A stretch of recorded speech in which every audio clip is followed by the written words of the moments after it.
spit of land, looking across the bay at the line of warships that were moored at the 32nd Street Naval Base. In between the ships and our starting point was a small vessel anchored in San Diego Bay that would be this evening's target.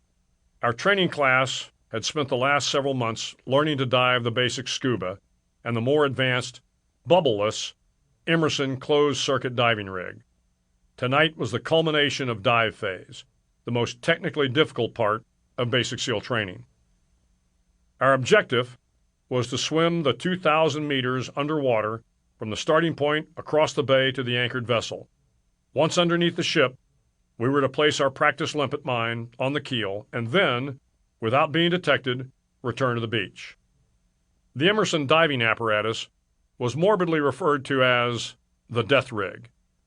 It was known to malfunction occasionally, and according to SEAL folklore, a number of trainees had died over the years using the Emerson.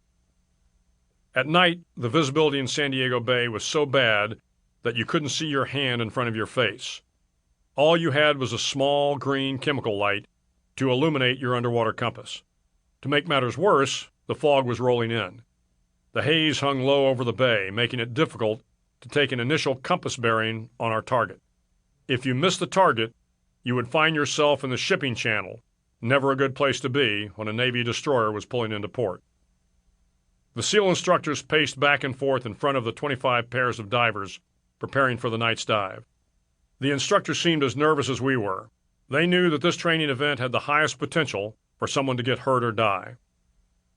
The chief petty officer in charge of the event summoned all the divers into a small circle. "Gentlemen," he said, "tonight we find out which of you sailors really want to be frogmen." He paused for effect. "It's cold and dark out there. It will be darker under the ship, so dark that you can get disoriented. So dark that if you get separated from your swim buddy, he will not be able to find you."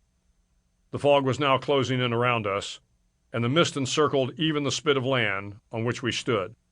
"Tonight, you will have to be your very best. You must rise above your fears, your doubts, and your fatigue. No matter how dark it gets, you must complete the mission. This is what separates you from everyone else." Somehow, those words stayed with me for the next 30 years. As I watched the fog encircle the airfield at Bagram Air Base in Afghanistan, another dark moment was unfolding in front of me. A massive C-17 aircraft was parked on the tarmac, its ramp lowered, standing by to receive the remains of a fallen warrior. This was a ramp ceremony.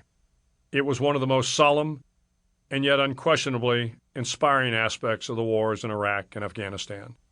It was America at its finest. Every man, every woman, regardless of their background, regardless of how heroic their final moment, was treated with incredible dignity and honor. It was the nation's way of recognizing their sacrifice. It was our last salute, our final thanks, and a prayer to send them on their way home. Extending out from the ramp were two parallel lines of soldiers. Standing at parade rest, they formed the honor guard. Off to the right of the airplane was a small three-piece band, softly playing Amazing Grace. A few others, myself included, were gathered to the left, and all along Hangar Row stood hundreds of other soldiers, sailors, airmen, Marines, civilians, and our allies. They had all come to pay their last respects. The Humvee tactical vehicle carrying the remains arrived right on time. 6 men from the Fallen Heroes unit acted as pallbearers. Offloading the flag-draped casket, they slowly marched through the honor guard, up the ramp, and onto the plane. They positioned the casket in the middle of the cargo bay, turned smartly, came to attention, and saluted.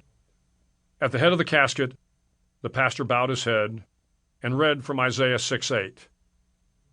"And I heard the voice of the Lord saying, 'Whom shall I send, and who will go for me?' And I said, 'Here I am, send me.'"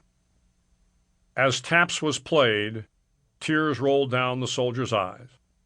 There was no attempt to hide their grief. As the pallbearers departed, those lined up outside came through one by one, saluting and kneeling by the casket for one last thought. The C-17. Bono, audio ebook doc site.